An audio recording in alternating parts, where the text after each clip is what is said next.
What happened to the class clown after graduation? I went to high school with Jeff, who was the class clown. And I mean legendary status. This guy once released 3 chickens in the school labeled 1, 2, and 4, so teachers spent hours looking for chicken number 3. He superglued the principal's coffee mug to his desk. Senior year, he somehow got all the classroom clocks to run 15 minutes fast on exam day. Everyone thought he'd either end up a comedian or in jail TBH. I hadn't thought about him in years until last month when I was scrolling through Facebook and saw his name pop up in my memories from 10 years ago. It was a photo from graduation with a bunch of us making stupid faces, and Jeff was doing his signature thing where he'd cross his eyes and flare his nostrils. We called it his possessed gerbil face, and he could literally make anyone laugh with it. I got curious and searched his name, but couldn't find him on any social media, like 0 presence, which was weird because in high school he was always posting crazy pranks and stuff. So I messaged our mutual friend Ashley, who still lives in our hometown. Ashley takes forever to respond, like 3 days, but when she finally does, she's super vague. She's just like, "Oh yeah, Jeff, he's different now," and changes the subject. I'm at this coffee shop near my apartment that I go to like every morning, and I'm standing in line half asleep waiting to order. The guy in front of me orders in this super quiet voice, and something about it feels familiar. So I'm low-key staring at the back of his head trying to figure out why he seems familiar. He turns around with his coffee, and I literally almost drop my phone because it's Jeff. But also, not Jeff. Like physically, it's definitely him. Same eyes, same nose with that little bump from when he broke it sophomore year trying to skateboard off the gym roof. But everything else about him is different. High school Jeff had this wild curly hair he'd never brush, wore the loudest graphic tees,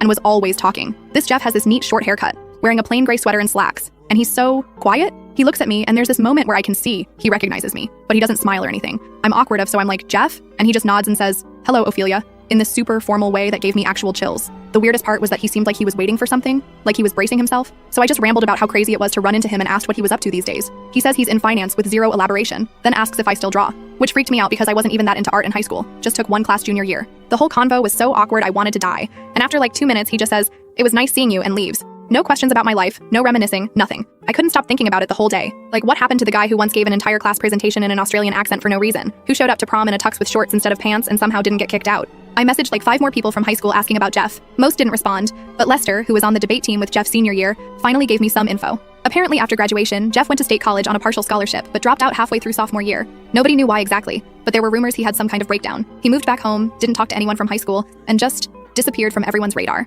I was getting more concerned, sheer curious, so I did something kind of crazy. I went back to that coffee shop at the same time for 3 days straight, hoping to run into him again. And on the 3rd day, he shows up. This time I'm prepared. I literally walk right up to him and say we should catch up properly, and suggest we sit down for a few minutes. He looks like he wants to say no, but then just sighs and agrees. What happened next still has me shook. We sit down, and after some awkward small talk, I just straight up ask what happened to him. Like, where did the old Jeff go? He takes this deep breath and tells me that halfway through college, his dad died suddenly, heart attack. And Jeff was the one who found him. He had to drop out to help his mom with his younger siblings and take over his dad's small business that was barely staying afloat. But that wasn't even the main thing that changed him. He tells me that at the funeral, almost nobody from his dad's life showed up. His dad had been the funny guy at his workplace, always pranking people and making jokes. Jeff said he overheard someone say they couldn't take him seriously, and you never knew when he was being real. Jeff looks at me and says, "I realized I was becoming him. The guy everyone laughs with but nobody respects. The person people talk about but don't actually talk to. Being the class clown was the loneliest thing I've ever experienced. Everyone wanted my performance, not my friendship."